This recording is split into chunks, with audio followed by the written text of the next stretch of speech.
Welcome, brave souls, to the chilling depths of horror and detail. Today we are going to share Wendigo and cryptids encounter horror stories. First story, an encounter with a Wendigo. At 1 minute to midnight, I took out the shot glass and put it beside the bottle of Jägermeister. I don't drink anymore after what happened to Pop. The one exception is the first day of September. The house is dark except for the warm glow of the 3 bulbs above the dining room table. I rub my tongue against the inside of my cheek. My mouth always goes dry. The only sound is the incessant ticking of the wall-mounted clock. At midnight, the soft bell sounds, a miniature version of church bells. I fill the glass and hold it aloft for a second and swallow with a deep breath. The subtle burn winds its way into my throat and stomach. I wash the shot glass by the light of the moon shining through the kitchen window. Loretta wouldn't mind my drinking, but a used shot glass beside the sink raises questions, and I never like to talk about it. All these years later, I still have nightmares. What I saw up on that mountain left a greater impression than any other event in my life. More than my children being born and my father drinking himself into an early grave. Loretta tells me I should talk about it, that it would help. She might be right. She always is. So here goes. I joined the park ranger service right out of school, and it was a perfect fit. I took to academics like a fish to the desert, and the outdoors always called. I passed my time in school daydreaming of the weekend and hiking or fly fishing with Pop. In the summer of '89, I was stationed in the Appalachians. Our jurisdiction encompassed trails leading all the way up the mountain. Up there, the spruce thin out and clouds hang heavy even in fine weather at the base. I spent the summer clearing fallen branches from the walking trails after a couple of vicious storms over the winter. It was hack work reserved for the junior, but the truth of it was I didn't mind.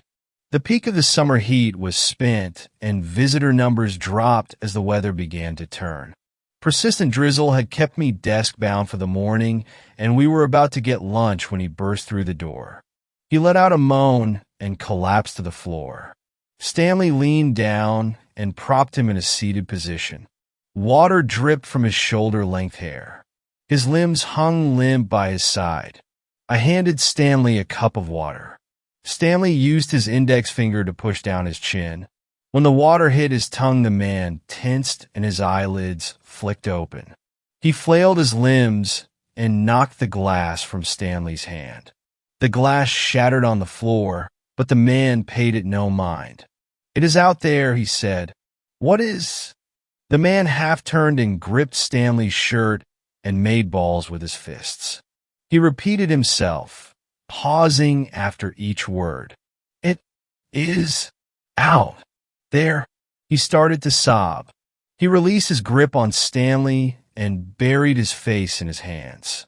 We lifted him onto a chair, and he pressed his face against the table and bawled. I grabbed the rucksack he had dropped to the floor. On the bottom right was a name tag behind a plastic sleeve. Lenny Porter from San Diego. There was a number at the bottom. "I'll make the call," Stanley said. When Stanley returned, Lenny was sat up staring blankly at the wall with red eyes. His face was gaunt, like he hadn't eaten in a week. Stanley closed the door. "I spoke to your father." Lenny didn't acknowledge the words. He sat motionless and unblinking. Stanley shuffled across to where I was sitting and pressed his palms on the table. Lenny left San Diego 2 weeks ago with a couple of friends. They planned to spend a month hiking the trail north. The father gave me 2 names, Freddie and Sabrina. When he heard their names, Lenny leaned over and picked up his backpack. He rummaged frantically until he pulled out a stack of Polaroids. He flicked through the photographs and then slapped one on the table. Stanley and I leaned over. Flanking a fitter and healthier Lenny were what must have been Freddie, tall and wearing a baseball cap, and Sabrina, shorter and wearing a bright yellow top with an almost fluorescent blue belt pulling the fabric tight around her waist. Lenny fingered the photo, and tears welled in his eyes. What happened to them? He sobbed and shook his head.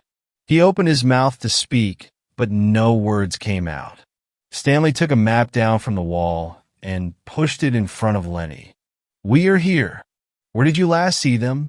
Lenny blinked away tears and concentrated. He squinted at the map and pressed his index finger down and tapped it.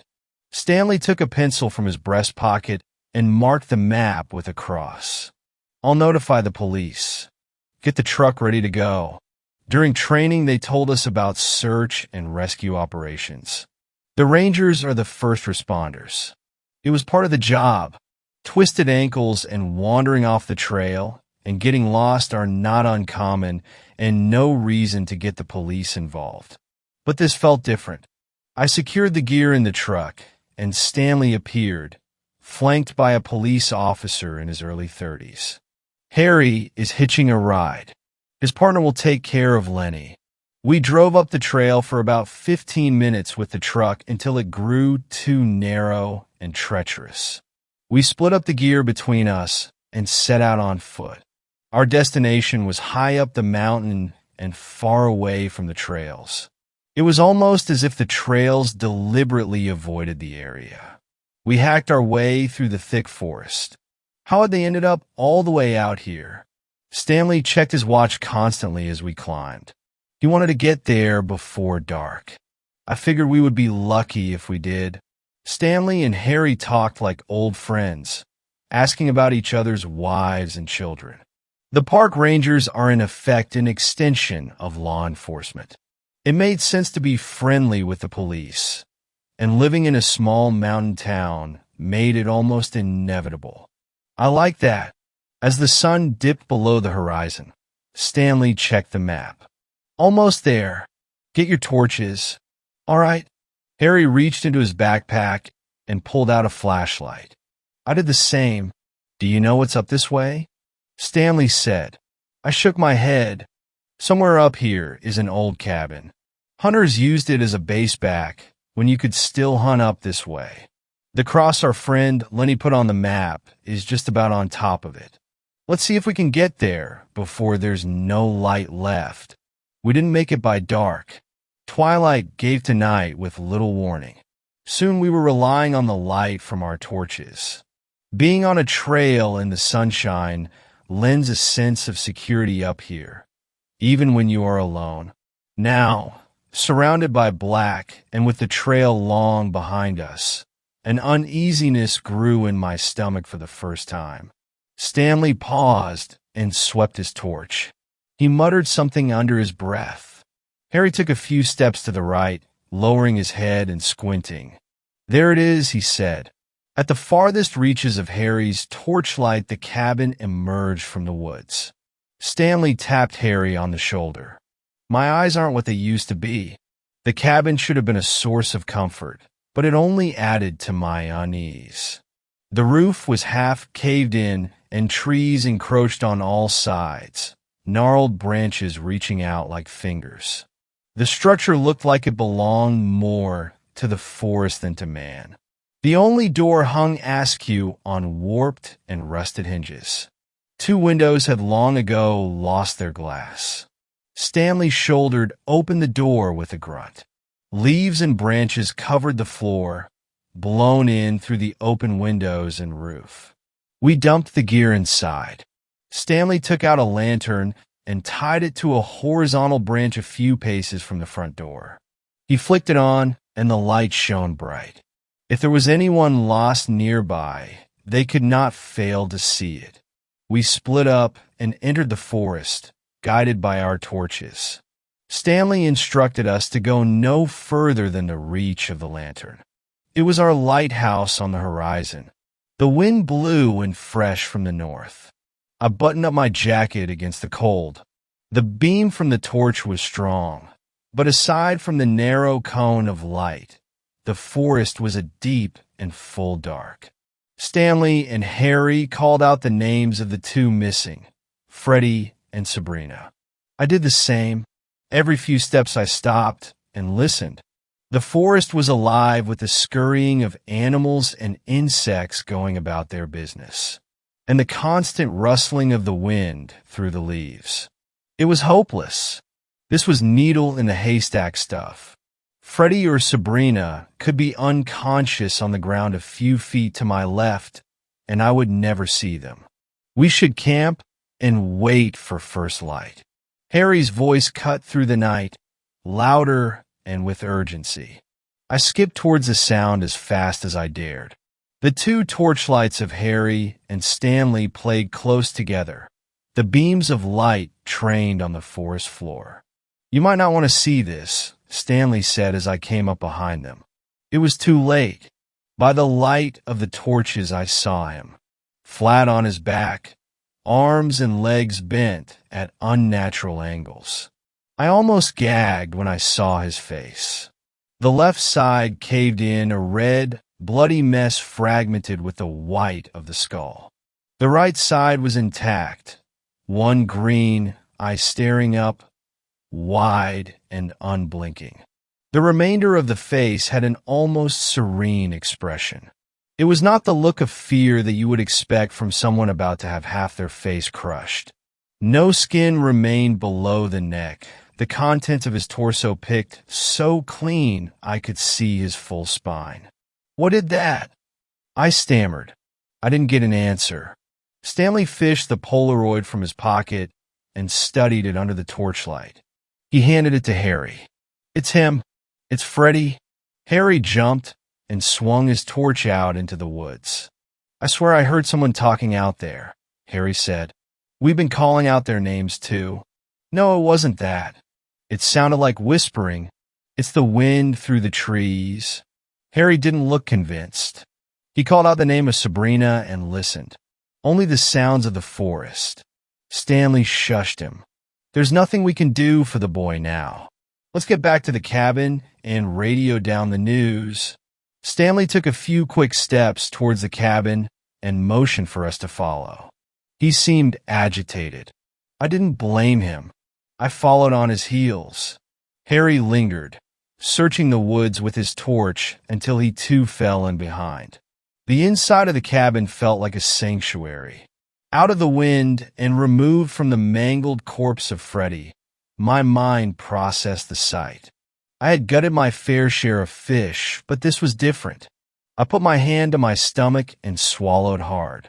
I was overcome with a compulsion to repeat my unanswered question. What could have done that? Before I could, Harry gave us some more bad news. There was no response on the radio, only static. It wasn't surprising. The cabin sat in a depression between the peak we crested on our way in and the taller peak beyond. "We have to go back," I said. Harry shook his head. "Not in the dark, and not when there's someone still out there. We don't know if that girl is dead or alive," Stanley said. "I heard her." "You heard a whisper is what you said. And if she was there, she would have come to the light. She'll come to the lantern, and we'll wait for her." Harry threw out his arms in protest. Stanley sighed. "If she's dead, then we'll find her in the light of morning. If she's alive and nearby enough to whisper in our ears, then she'll come to us." Two rectangles of light shone through the open windows from the lantern outside, but the front room of the cabin still had dark, shadowy corners. Stanley took a second lantern and tied it to an old light fixture hanging from the ceiling. The room lit up as if under sunlight, but a cold light that gave the room a bare and unwelcome feel. I busied myself clearing a space on the floor beside the black pot belly stove at the rear of the room. Stanley and Harry stood as statues, staring up at the wall behind me. I turned. Etched in black stood onto the blank wall was some kind of monster, long-limbed and with an elongated skull. It stared back at us through white blobs left clear of black. I took a step back and almost stumbled. "What is that?" I didn't need an answer. You don't live and work up in the mountains here without hearing the stories. Stories told dismissively by daylight, like you would talk about the monsters you imagined hiding in your closet as a kid. By night, and around a campfire, the stories take on a graver tone, and the name of the monster is only ever whispered. Wendigo. Of course, I had never seen one. But if I had to imagine what one might look like, the painting in soot taking up the full height of the wall of the cabin was an exact match. I waited for one of the two men behind me to dismiss what we saw drawn on the wall, to make light of it and crack a joke. Neither did. Stanley uttered a simple instruction. No one goes outside without a weapon. Our shadows danced on the walls. The lantern hanging from the ceiling did not move. Stanley leaned and looked out the window. The lantern hanging from the tree branch swung back and forth like the pendulum of a grandfather clock. There was wind tonight, but not enough to do that. Stanley bent down and fished a rifle from the bag. My heart beat like a drum in my ears. And then something else. Whispers. What sounded like the whispers of a girl, entreating us, inviting us out into the darkness of the forest. Stanley inched open the door with the muzzle of his rifle. He stepped through the gap and watched the lantern on the tree come to a rest. He stood beside the lantern and searched the corners of the forest illuminated by the light. Nothing moved. Harry unclipped the leather strap on his belt and drew a pistol and went to the doorway. I felt naked and exposed with my hands empty. I took a step backwards, the Wendigo drawn in soot looming large behind and burning a hole in the back of my head. A shadow flashed through the trees, and Stanley swung the muzzle of the rifle and shot, the crack piercing the night. He raised the rifle to his shoulder and flicked it from side to side, searching for movement. The lantern bobbed up and down. With a rush, a long-limbed creature dropped onto Stanley from above. He screamed and wrenched the rifle around, but had it knocked from his grip. Harry fired 2 shots, and the creature let out a wail. It bounded towards the door, and Harry slammed it shut. He pointed the pistol to the closed door and emptied the chamber. Harry took a step back and shot me a glance. Through the whole ordeal, I had not moved. I had barely breathed. Was it dead? Was Stanley okay? The window, I screamed. The long, thin fingers of the creature wrapped themselves around the inside of the window frame. Then the head appeared, uncannily human-like, but distorted and disfigured. The chin elongated and the teeth like razors and drenched in blood. Its eyes white and piercing, just like the etching on the wall. Harry grabbed me by the arm and hauled me into the back room of the cabin. He slammed shut the flimsy door. The back room was windowless, and the only light was a thin strip at the base from the lantern in the front room. We crouched together, our shoulders pressed against the door. We listened. The light patter of footsteps. 2 thin strips of black interrupted the strip of light at the base of the door. Something stood on the other side. "Come out, it is okay." It sounded like Stanley. Had he killed it? "Come out." Harry straightened, and I grabbed his shoulder. "Don't open the door," I whispered. "They say a Wendigo can imitate those it kills." My hand brushed against Harry's back and knocked the flashlight from his jacket pocket. I fumbled in the darkness until I found it and I flicked it on. I scanned the room for something, anything we could use as a weapon.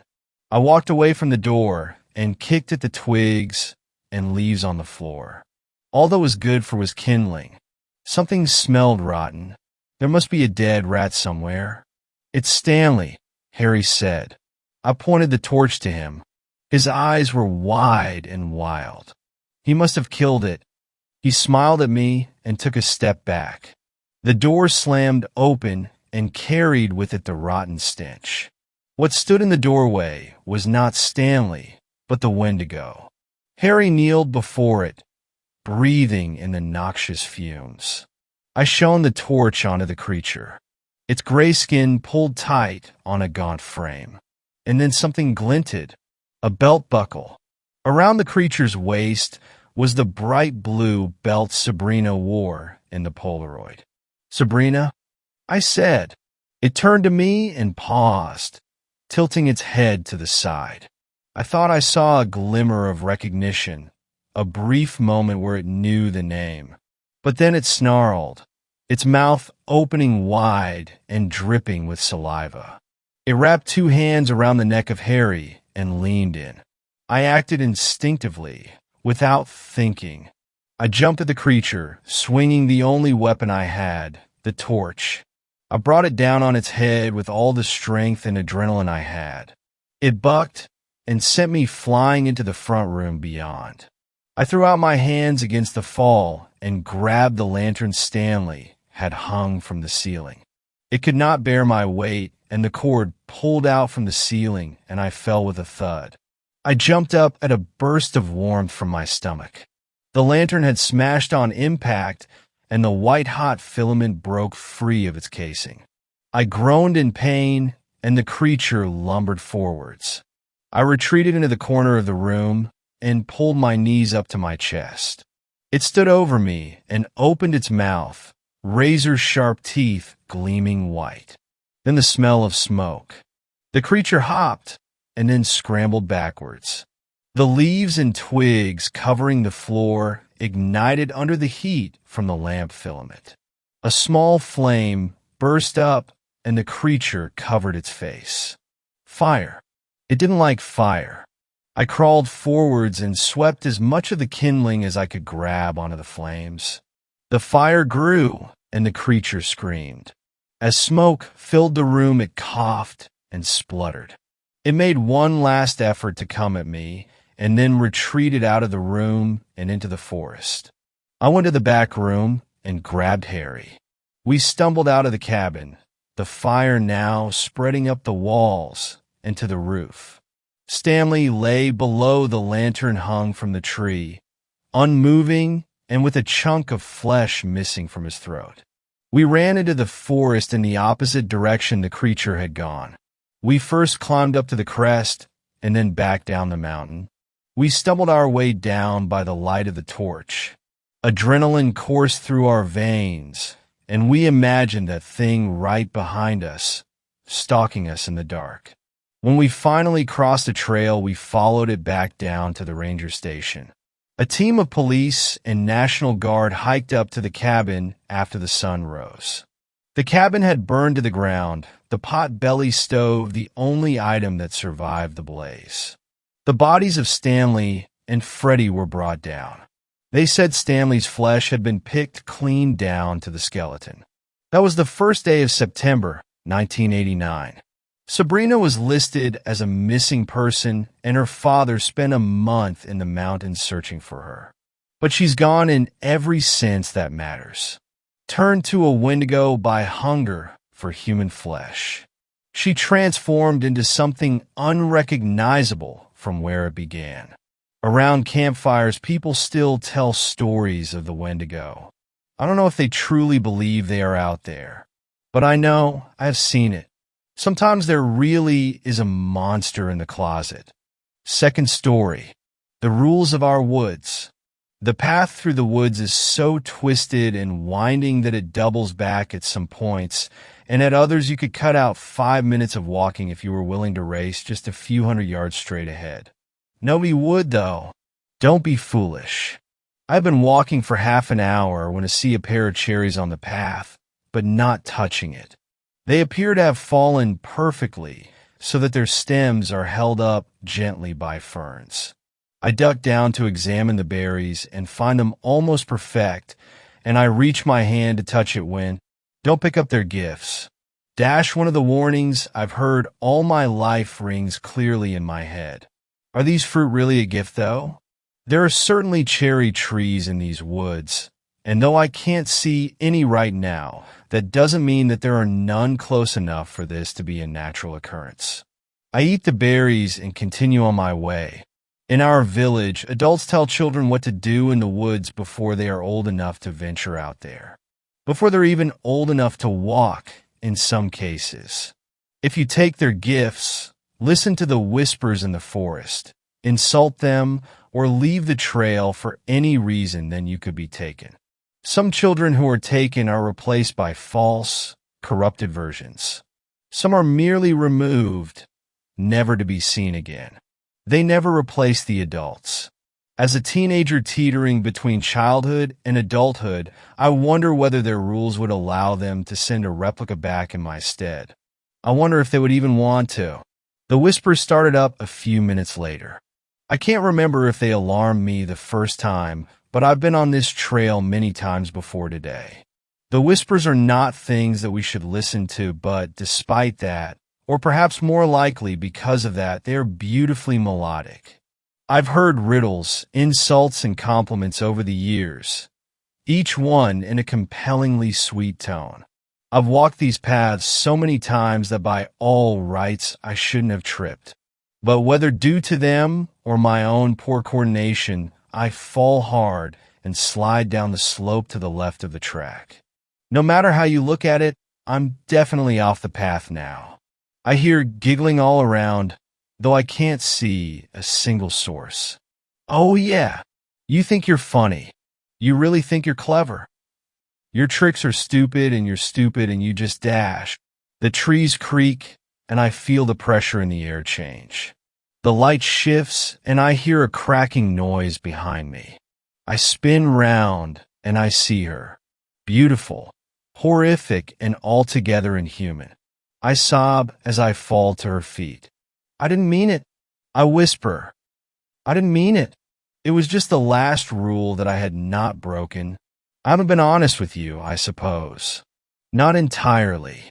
I told you of the rules that adults tell children in these parts, and I let you believe that I was told these myself, rather than only ever hearing them from parents who were actually concerned about their kids.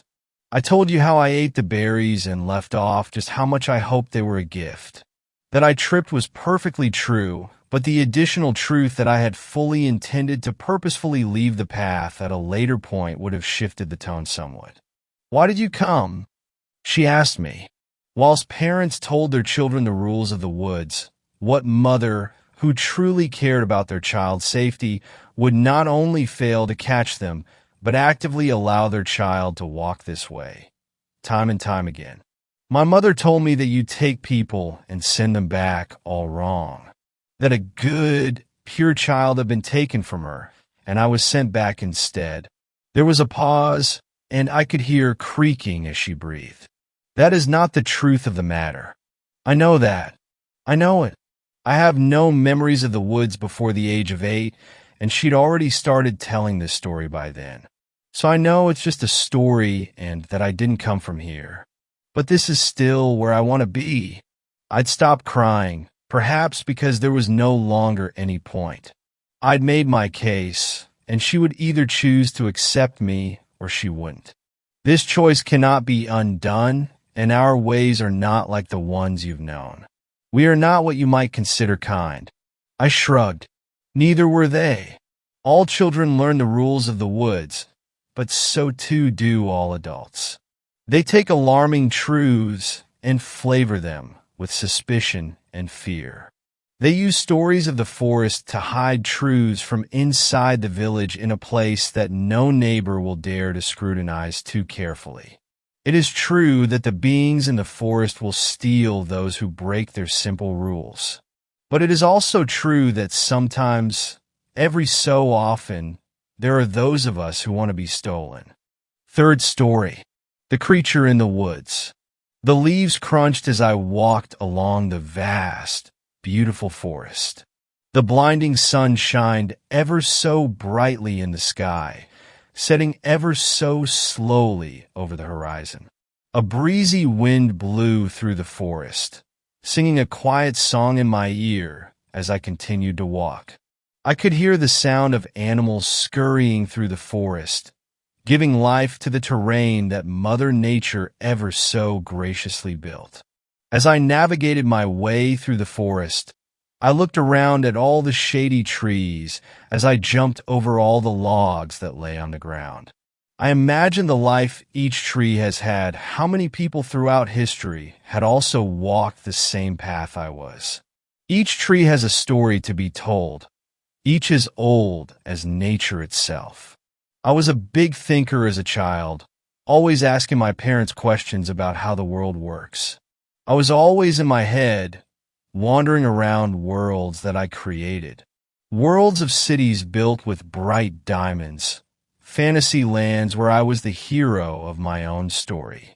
Nature was my escape from everything. I would imagine myself fighting the ferocious beast that I created in my head, or that I was on an adventure to Mordor like Frodo. This time I imagined I was walking on the Death Trail in search of an ancient treasure buried by Blackbeard himself. I fought devilish beasts whose teeth could destroy a whole tree with a single bite, dragons whose eyes shined a crimson red and breathed fire as hot as the sun. The forest was my favorite place to think, for this inviting, evergreen forest was beautiful in every way. The sound of squirrels chattering could be heard as the birds sang their final song, for the sun was setting slowly over the horizon. Bright, vibrant colors filled the sky. The forest sparkled as sunlight cracked through the trees, lighting up the dirt path ahead of me, decorated with roots and flowers of many kinds. It was lively. The sound of scurrying could be heard on every side of me. The leaves and twigs crunched under my feet, and branches hung as if they were welcoming me. I breathed gracefully, my body feeling a slight chill as I walked through the path. I was deep inside my imagination when the sound of water took me out of my thoughts. I always hated that sound, for it meant that soon I would have to turn back. I continued my way, trying to ignore the sound, but it became increasingly harder as I reached the river. I slowed my pace, trying to prolong my journey back home. It wasn't long, though, until I saw the sparkling blue river in sight, the sound of crashing water filling my ears as I reached my endpoint. I stopped and cleaned off my arms and hands from the dirt that always found its way onto my body.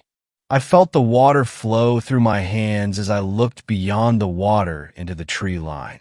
I would always turn back at the river, for my fear of drowning kept me at bay. I would sometimes walk along the river, dipping my hands in the water as I walked. Something in me didn't feel fear of the water that day, though. I felt adventurous.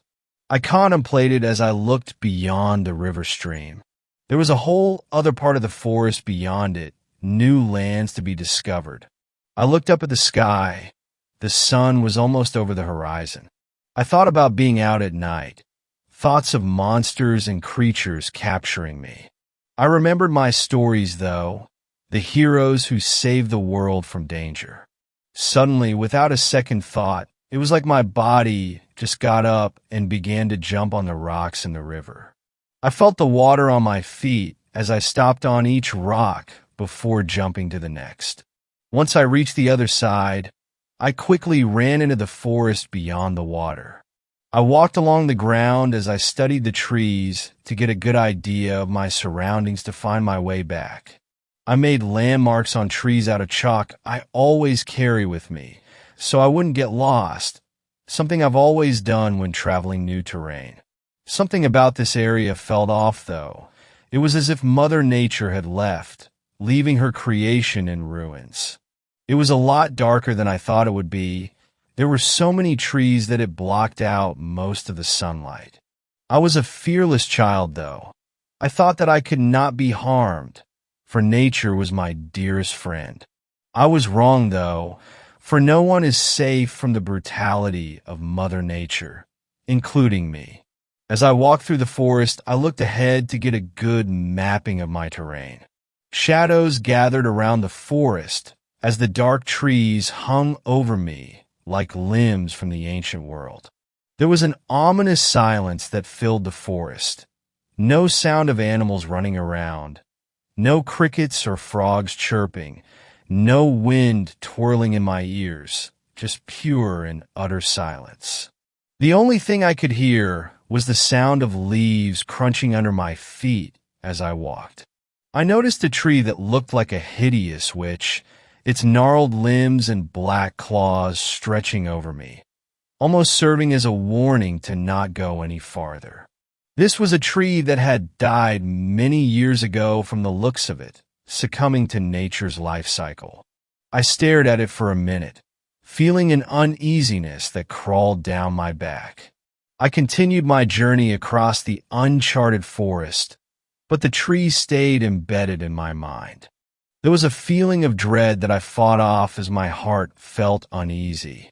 The forest seemed dead, as if it was abandoned long ago. Stumps were scattered across the forest grounds, and clumps of bushes lay among the stumps. Twigs snapped from my feet, and brown trees were very close to each other, which formed a very thick canopy. It was barely bright enough for me to see ahead of me, yet I did not stop. There was a mixture of feelings that I felt that I cannot describe.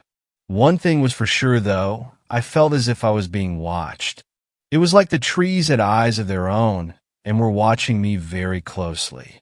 My senses widen. My skin tingles. I breathe deeply and listen with great intensity. My instincts were telling me that something was off, a great deep feeling that crept over me like a beast. I kept looking behind me to make sure nothing was following me, scanning my surroundings with great efficiency.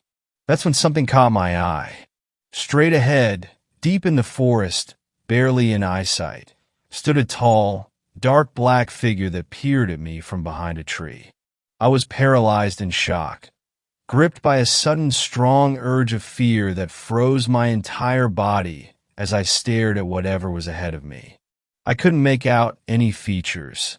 It was so dark that I couldn't see the mysterious figure clearly. I felt our eyes lock, even though I could not see its eyes. It felt like it was staring through my very soul. I tried to convince myself that it was just my mind, but everything in me told me otherwise. It just stood there, staring at me. My body couldn't move. I tried, but it was like my brain just shut off. As I looked at this creature, everything about it just did not seem right. Its arms were so long that one touched the ground, the other wrapped around the tree. Its head had a weird shape to it, as if it was stretched out. The creature stood incredibly tall. It had to be at least 9 feet. It was skinny, as if it was just pure bones and nothing else. It did not feel like an animal. It felt like two intelligent beings staring at each other. Somehow it felt even quieter than it had before. Silence crept down my whole body, paralyzing me. Everyone has a fight or flight, but in some instances when a human reaches a new level of fear they never felt before, they freeze. You try to move, but it's like you are being gripped by an invincible force. Every instinct in you tells you to run, yet you can't. Even though I've fought many monsters and beasts in my head, when faced with a real danger, I did not fight. All I felt was fear. Fear of the unknown, certainty of death. A cold chill filled the air. Even with no wind, it got colder.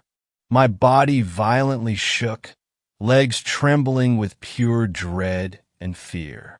I felt the thing looking me up and down, as if it was studying me.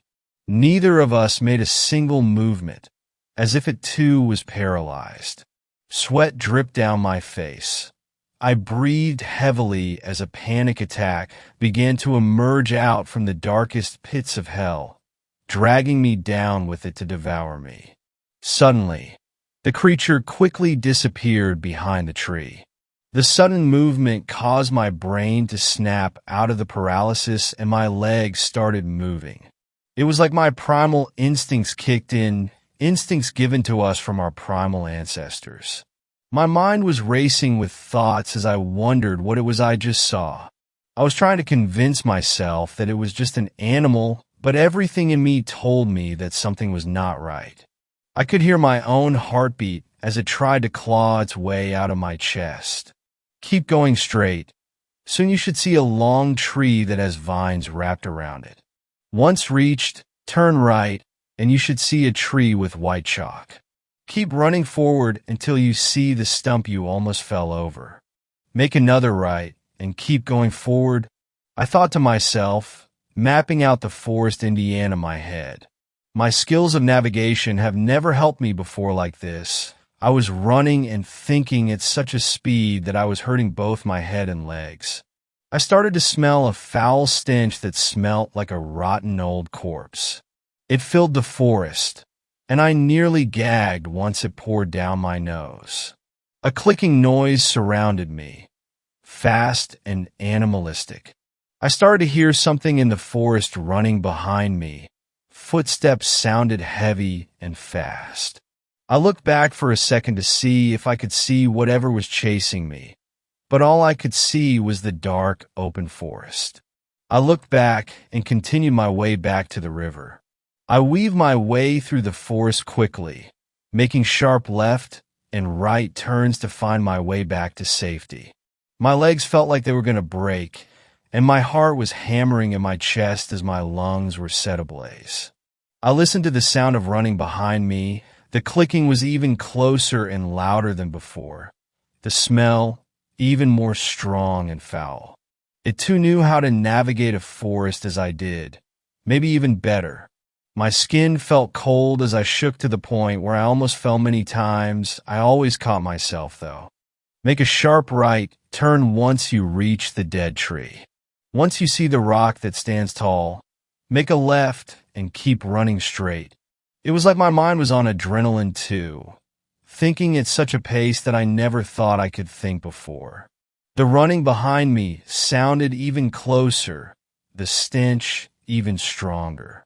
My legs felt as if they were going to break, yet my speed still stayed the same as I used every ounce of energy I had. A familiar sound filled my ears, a sound I have always hated and despised. It was the river. I was close.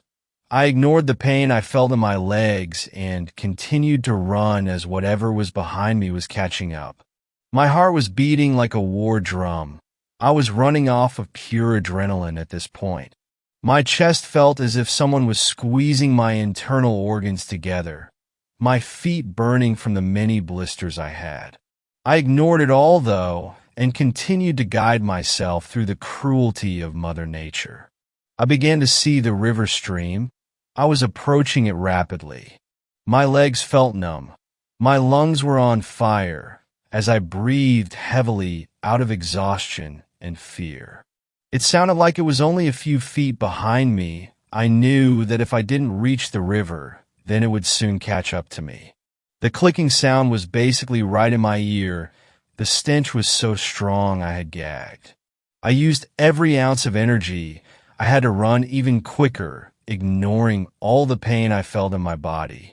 I hurtled out of the forest once I reached the river and jumped my way across the rocks that stuck out, falling onto my knees once I reached the other side. I quickly got back up and began running again. I didn't stop running until my body collapsed, not being able to move. I hadn't noticed that it had turned to night. A dark umbra surrounded the forest. I was too exhausted to move. Every breath struck my chest deep. Yet, there was no sign of anything chasing me or the foul smell. The sound of wind and nature filled my ears again, replacing the terrifying clicking noise. Tears began to slowly drip down my face, mixing in with my sweat. I opened my mouth to let out a whimper that never came, too exhausted to even make a sound. I wanted to go home, back to where my mother was. I started to breathe even heavier, my heart beating so fast that it was like I was having a heart attack. Everything became fuzzy and blurry, my mind racing with thoughts that only made me panic worse. I shook rapidly. I felt gripped by a sudden force that squeezed my body tight. My chest pounded in pain. It felt as if everything was being smashed by a hammer. I felt an impending doom dragging me down deep into the darkness, deeper and deeper into the pit of despair.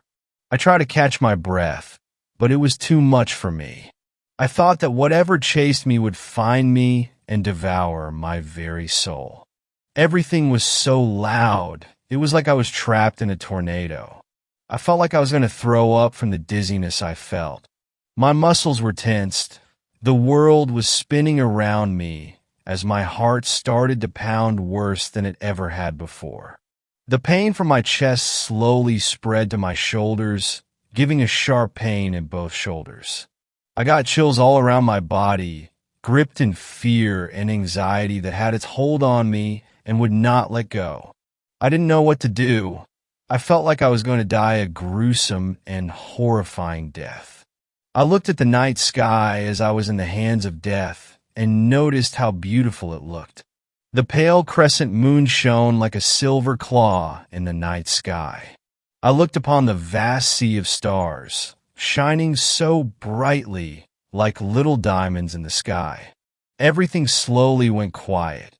It was like the earth stopped. I felt the summer green grass on my hands and looked at the trees that surrounded me. Fireflies filled the darkness, sparkling like precious, valuable stars in the darkness. The sound of crickets could be heard all around, chirping their song in replacement for the birds singing. My heart slowly started beating a steady rhythm, and my breathing slowed to a smooth pace. I breathed in to smell the woodsy fragrance, letting go of all my worries. It was as if Mother Nature cradled me in her arms and reassured me that everything will be all right. I felt a moment of tranquility, my mind silenced. I lay on the earth, admiring the beauty of the world around me. I slowly stood myself up, ignoring the pain I felt in my legs and chest. I welcomed back the blossoming, fragrant forest as I walked slowly through Mother Nature's creation. I began my walk home, admiring every inch of nature that surrounded me. I always imagined beautiful lands in my head, landscapes of fantasy filled with bright colors. I never realized that I was already in a dazzling world filled with many mysteries to be discovered. The forest was breathtaking tonight, sparkling in the moonlight like little crystals. I wasn't in my head on the walk home. My mind was silent. Brown trees stood tall, and flowers bloomed, engulfing the forest Indiana a smell so luscious and fresh. I thanked Mother Nature that night, for she taught me a lesson that I will never forget. I am not invincible. I am no hero or great warrior. I am just a child. Not every story needs a hero, and I do not have to be the hero in every story. I walked my way home, embracing the forest for the first time ever. Fourth story. My friends and I think we were being hunted by a Wendigo. I was 16 years old and went on a fishing trip with my 4 friends. Brian, Mike, Ethan, and Joe. The fishing spot was under a bridge 1.5 miles away from any houses. The day started out fun. Everybody was excited to go fishing and smoke, and the walk to the spot went well. There were squash fields littering the sides of the main road, so we snagged a few and continued on, also grabbing corn. We get to the spot and fish for a few hours until it was 9:30 p.m. This is where shit pops off. But before I say anything else, I want to recognize that my friend Brian is a descendant of the Navajo tribe and believes in druid stuff. I'm an atheist. We start to hear dogs barking in the distance like a wild pack of dogs, but the chances of that being a thing are low, so we consider coyotes. We soon realize that coyotes don't bark, they yip, so that's out the window. We're all a little bit paranoid at this point, so we come to the conclusion that walking back the 8 miles and downing a bottle of rum at Brian's house was a good idea. A quarter way back, my friend Brian stops dead in his tracks in the middle of the road. The expression on his face changed from concern to the look of fear. I walked up to him wondering what was up, and he grabbed me by the wrist and pointed my hand out into the fields, and all I could see looking back at me, it was a pair of eyes the size of footballs. Me and Brian agree silently to keep it between us two, as to not freak everybody out and end up getting split up, so we just kind of pick up the pace so everybody is forced to follow at our speed. Halfway back to Brian's house, we pass a white farmhouse with a cornfield across from it. Next thing I know, it feels like a plane buzzed by, and there's about a 40-yard trail crashing through the corn. Oh, and all while this is happening, we hear the dogs following us. As we return at Brian's house and pull out the 12 gauge and a bottle of rum and sit on his porch, we are the same dogs from earlier start whining off in the distance like they were upset at us. I then proceeded to have night terrors while drunk at my buddy's house, LOL. Fifth story. When it rains in the woods, it's raining again. To be honest with you, I'm terrified of rain. I never leave the house when it's storming outside. But to give myself some credit, I never used to be like this. I used to love watching the rain fall from outside the windows, but now I always have my curtains pulled tight across the edges of the windowsill. I wish I could show you what made me the way I am, partly to warn you, partly to verify myself. But I can't. I can only write out my story like it's some sort of fantasy, as if it's just another bizarre story on the internet that deserves to be forgotten in a week. If you see it like that, then that's fine, but I won't forget. I'll never forget. In 2012, I was a 21-year-old college student. I was absolutely madly in love with nature and all things wild. I had spent my childhood roaming up and down tree lines, fantasizing about mythical creatures and fantastic monsters. Now there I was in 2012 as an adult, studying forestry with dreams of defending those tree lines and fantasies I held so dear. I was absolutely ecstatic when my professor announced an opportunity for some extra credit. He suggested that we spend a few days of our upcoming break walking along some trails and paths to remind ourselves why we were doing what we were doing. As an avid hiker, I knew of a hiking trail a few hours over from our town that offered plenty of room to walk with very little crowding. The only ones who really walked more than a few minutes down the trail were the park rangers, and the chances of seeing one of them on the ever-winding and expanding trails of the forest seemed small. "Hey, Lily, want to take a trip down to the preserve with me?" I asked as the bell finished tolling, signaling the end of the school day. The girl next to me, Lily, was a quiet and sweet girl. She had long brunette hair that stretched just past her shoulders and gentle green eyes. She was the type of person who people admired from afar. Beautiful but silent. A passing joke or compliment would make her smile, but she'd very rarely comment back.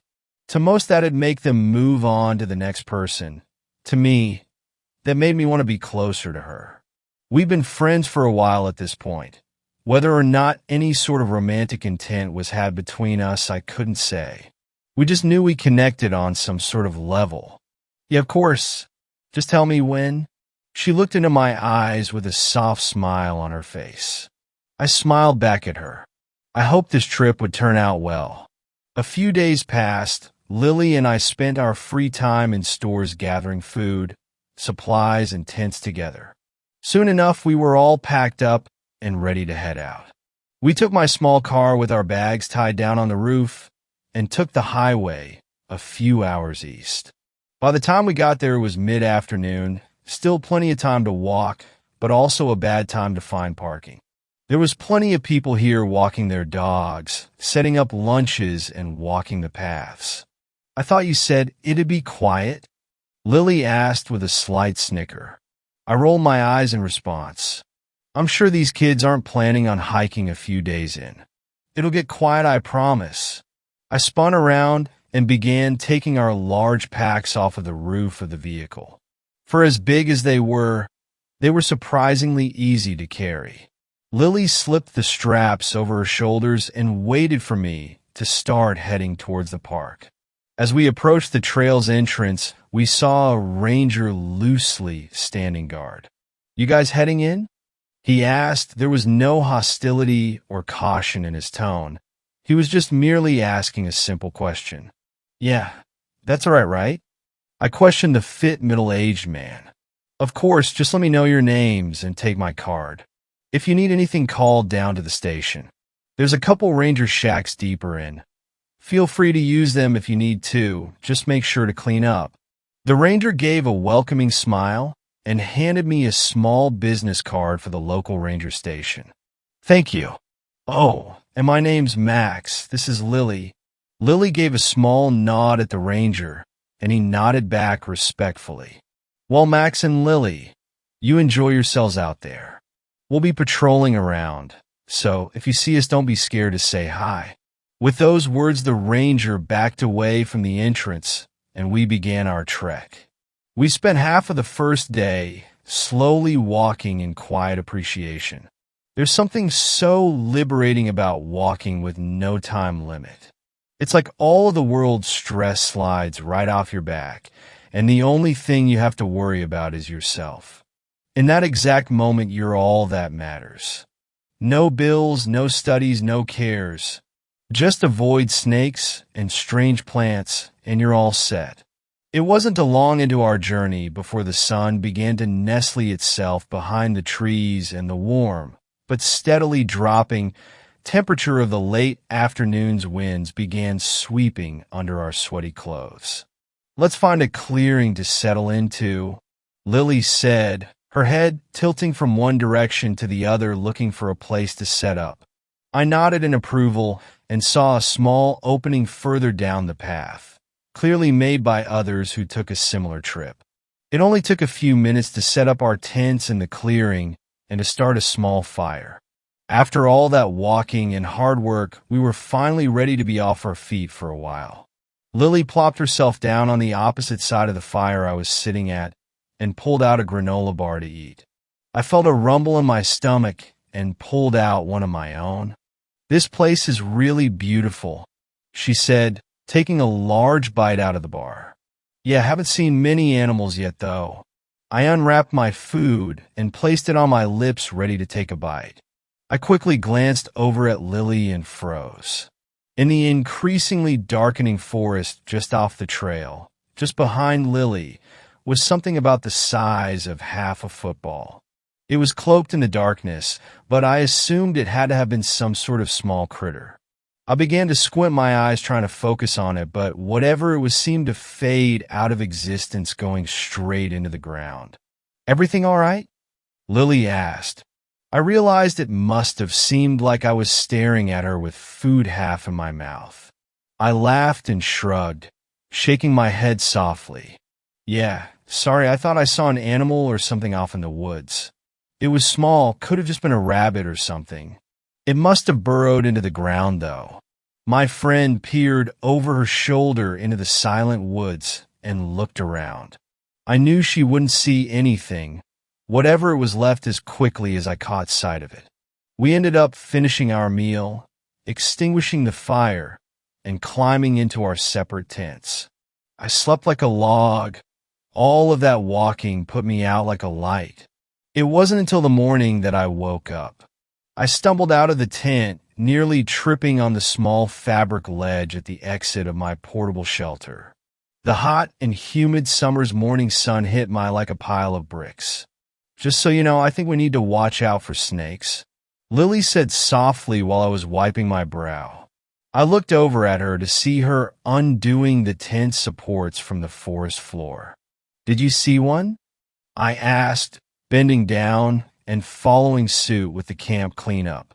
I think so. I heard something rubbing on the bottom of my tent last night. I opened my eyes, and the indents on my walls looked like a pretty thick snake trying to wiggle its way in. She didn't seem bothered by the potential late-night visitor, so I kept her warning in my mind, but continued on. As our journey went on, we realized that every step we took, there was another blotch in the sky. Somehow a storm was brewing overhead that none of the forecasts we had watched warned us of. How much longer until it rains? Lily was interrupted by a large thunderclap nearby in the clouds. I felt the earth tremor below us before a few raindrops began falling from the dimly lit sky. Thanks, Lily, I said, arching my head towards her direction. She scoffed and I laughed. The rain was little more than a small drizzle at that moment, but it was clear it was going to get worse. Let's hurry and find a place to set up. I watched as she began to increase her pace, slowly moving from a walk into a jog, heading deeper down the trail. I followed suit right next to her. For a while, it seemed like we weren't going to find a clearing anytime soon. We were already on the verge of being considered undoubtedly drenched, and to our luck, at that exact moment of thought, another strong explosion of thunder erupted from above.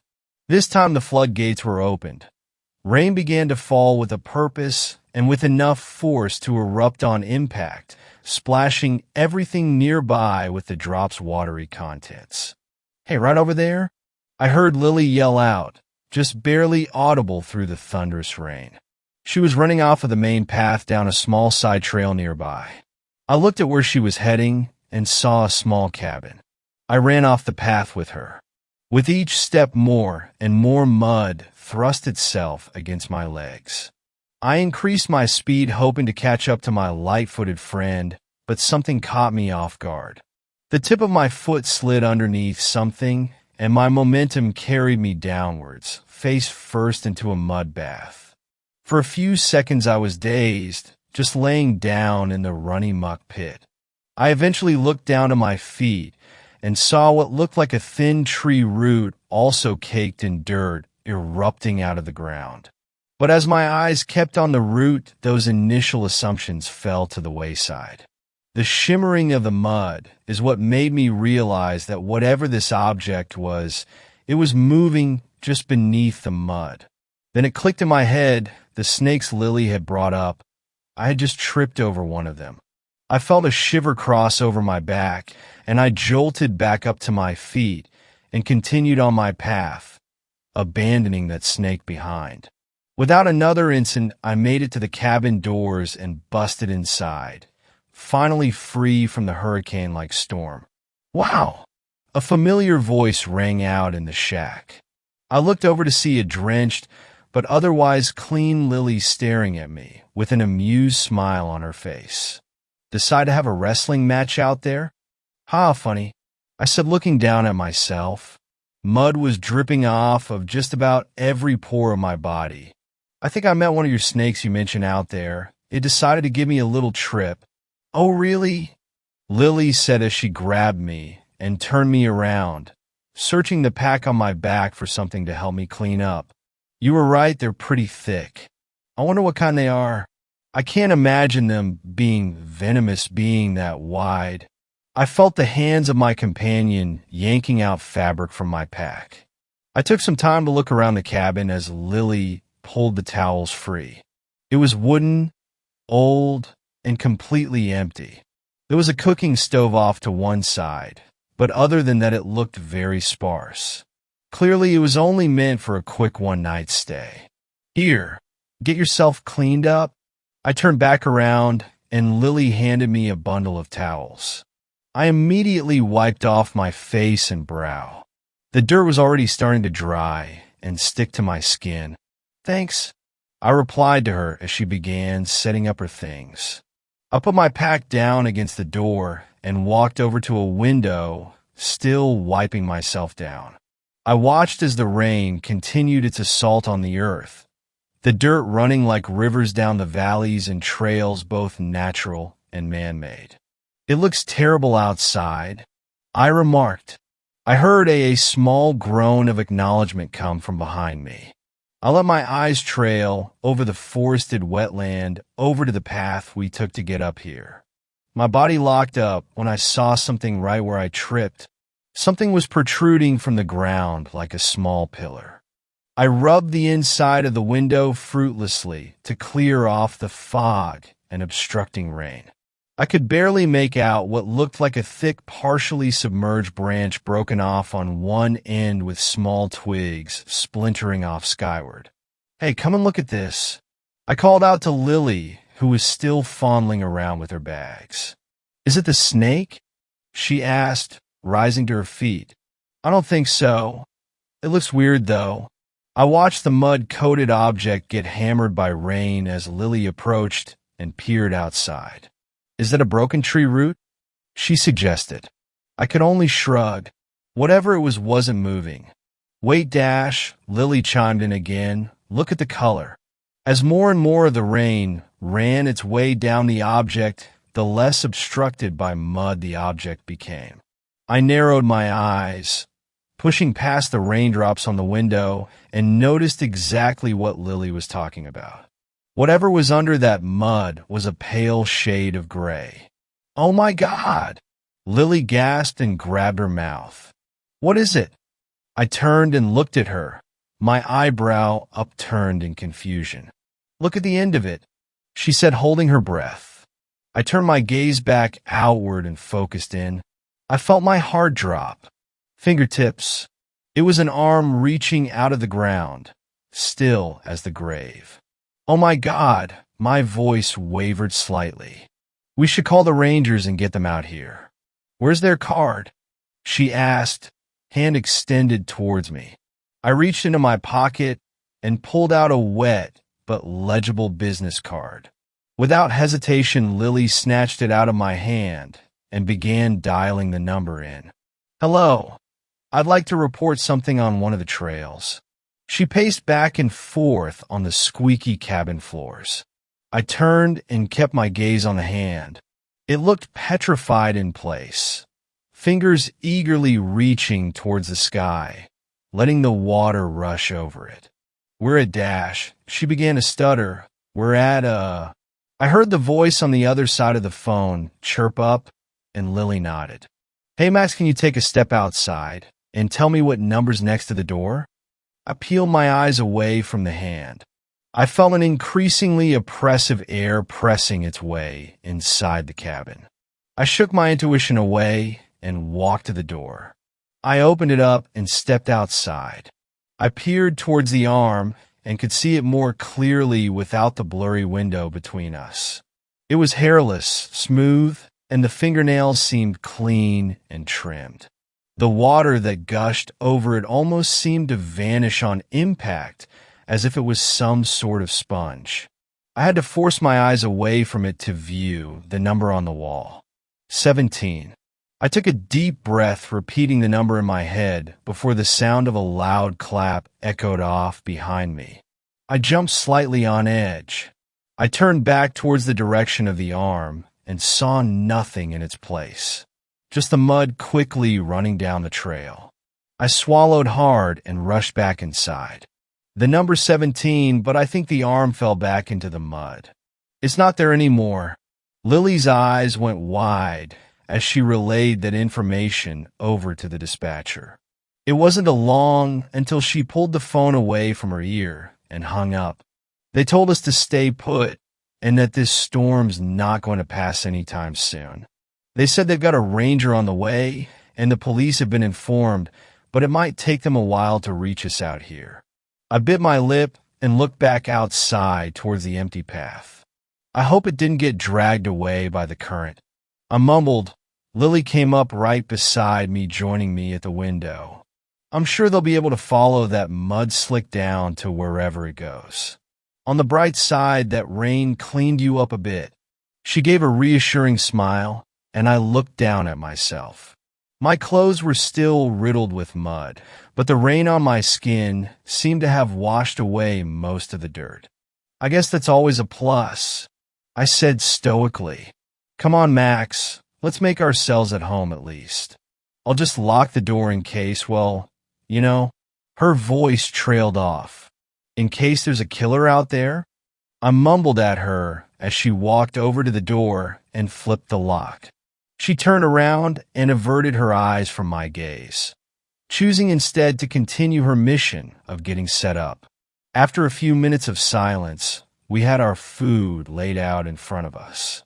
We had agreed that once the ranger gets here, our little expedition was over. We had seen more than enough in just the past 2 days than we could have in a lifetime. Let's eat and try to get some sleep, I said, chowing down on some extra rations. Lily nodded and joined in on the feast. With full stomachs, we set up for bed. I noticed my friend kept looking out towards the darkened windows. I could feel tension in the air. Everything all right? I asked. Lily shook her head dismissively. I just feel weird, like I'm being watched. I'm sure it's nothing, but just to be safe, dash. She ripped off her pillowcase, then mine, before walking over to the windows and draping them over the glass as makeshift curtains. I just don't want anything looking in at us while we sleep. I don't blame you. I made my way to my bedroll and caseless pillow before lying down, trying to get comfortable. Lily did the same. It was a few hours into the night before I heard Lily's hushed voice. Max, wake up. Do you hear that? I opened my eyes less groggy than I expected and met Lily's gaze. She was staring at the wooden door of the cabin. I spent a few seconds watching the door before I lightly saw the handle of the door jiggle. Someone was trying to get in. What do we do? Lily asked. I was speechless. Maybe it's the dash. Our whispered conversation was interrupted by a loud knocking coming from the other side of the wooden door. Bang, bang, bang. I jumped to my feet. It's got to be the cops. I began my slow, meticulous walk to the door. Who's out there? Silence. Hello? I yelled again. Abruptly, the banging started again, loud enough to drown out my voice. I took a step back from the door and kneeled close to the ground. Each impact on the door rocked the wooden frames of the small cabin. I watched as one of the pillowcase curtains began to slowly slip off the window. No, Lily whispered, tears in her eyes. I rushed over to the window just as the fabric fell and was met face to face with the darkness outside. The banging on the door stopped suddenly. I very carefully kneeled down and grabbed the fabric in my hands to toss back over the window. Thud! Appearing out of the darkness was the palm of a hand. It slapped the window with a heavy force. I could only see the pale palm in the shroud of blackness outside. I quickly threw the pillowcase back on the window and backed up to Lily. She was shivering, her eyes wide with fear. That was the hand, Max. That was the hand that was outside earlier. I felt my heart drop into my stomach. I wrapped my arms around Lily for as much my comfort as hers. Thud, thud, thud, thud, thud, thud, thud. The wet palm of the hand kept slapping against the glass. I could hear ripples of cracks spreading along the window pane. I squeezed onto Lily as she balled up and kept my eyes focused on the pillowcase, covering the glass, hoping it wouldn't fall and expose that lifeless arm again. With one last thud, it stopped. A light shone through the fabric of the window, mere seconds after the attack halted. I could hear the struggling sounds of wheels rolling up towards the cabin. I let out a sigh and a prayer that the Rangers had finally made it. With the sounds of the wheels stopping just a few yards away, I finally heard a voice call out from the void outside. Lily? Max? You in there? The voice sounded familiar. It was the Ranger from the day prior. I slid to my feet, dragging Lily with me. Yeah, we're inside, but someone's out there. I yelled. I rushed over to the door and opened it to see the Ranger standing stiff off in the middle of the small opening in front of the cabin. He was facing us, but the light from his rover coupled with his hat covered his body in intense shadows. His body seemed rigid. Come out of that box, and we'll get you home. The Ranger said. His voice seemed different this time, disjointed from his body. I stayed quiet. Something was very wrong here. Step out of there. Now. The voice grumbled, unrecognizable from earlier. Are you all right? I called out a little more than a whisper. Of course I am. Can't you see my smile? The Ranger tilted his neck backwards. His hat slipped from his skull, which allowed the light from behind him to illuminate his face. His eyes were wide and full of both pain and fear. His lips were quivering in shock. I backed up more into the doorway and watched as two impossibly long fingers trailed their way from behind the Ranger's head and made their way across his cheeks to his mouth. They slid inside with little resistance, and began pulling his lips outward in a mockingly gruesome smile. Then they kept prying. I watched as his lips strained with the force of the fingers inside of his mouth. His lips became white with the stress placed against them before a shower of red erupted from his mouth, parting the centers of his lips like sliced meat. "I'm so perfectly happy."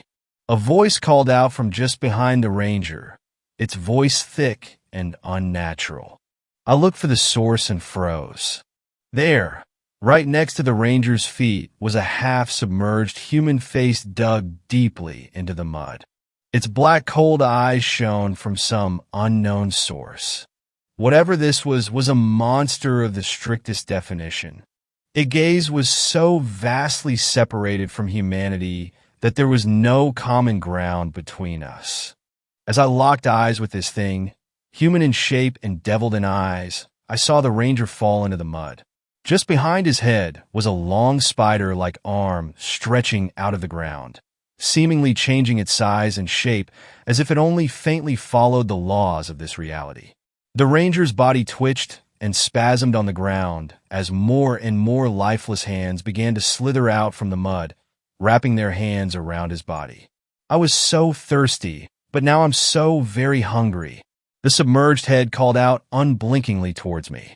Without another warning, the ranger's body was ripped under the earth and devoured by the mud. The ground where he was shifted and bubbled over like a small eruption. The creature's eyes stared at me with a deadening gaze. It was observing me. I let out a small chirp from my mouth. Without changing expression, the head effortlessly started gliding through the earth towards the cabin, fingers and arms popping out from the earth around it like fins from a shark. I had stored enough courage to slam the door shut and lock it before running back over to Lily, who saw the whole thing. "What is that?" she asked, her voice trembling. I shook my head and slumped down next to her. "I don't know." We sat in silence until the sounds of scratching came from below the floorboards. Hundreds of fingers tearing away flesh to the bone, trying to burrow their way upwards. All we could do was sit in the corner furthest away from the windows and pray they didn't get to us. That night we watched as the floors pulsated upwards and downwards as the foundation began to crumble. Those arms were going to drag us and our wooden coffin downwards into the earth. I didn't know what to do. I sat there as the floor cracked open and mud crept up through the seams of the boards like blood flowing from a vein. I sat waiting to die, but Lily had other plans. She grabbed my hand and yanked me up my feet. She stared at the door for a split second before sprinting off with me in tow. She bursted open the door and ran towards the ranger's vehicle. Luckily for us, the ranger never shut it off before the earth took him down. We both hopped on its seat and zipped off the path back from where we came. I hazarded a glance back towards the cabin to see it crumbling into the ground, but there was something else there. Still half submerged on the path mere yards away from us was that unblinking head. Its black eyes shone dead set and emotionless on our escape. We kept driving and driving for God knows how long, until we hit some other rangers who were on a scouting mission up to us and their missing comrade. We told them everything we could, but the looks of disbelief said enough to us. We were labeled as emotionally distressed and unreliable witnesses. The powers that be listed the disappearance of the ranger and the cabin as accidental by case of mudslide. Now every time it rains, I wonder if somewhere out in the woods a single head peers out on the trails waiting for someone to pass by, a million hands waiting just below the surface to drag them down into the earth. Thanks a lot for watching the video till the end. Subscribe to our channel Horror in Detail. Drop your opinions/suggestions in the comment section and like the video as it helps with the YouTube algorithm.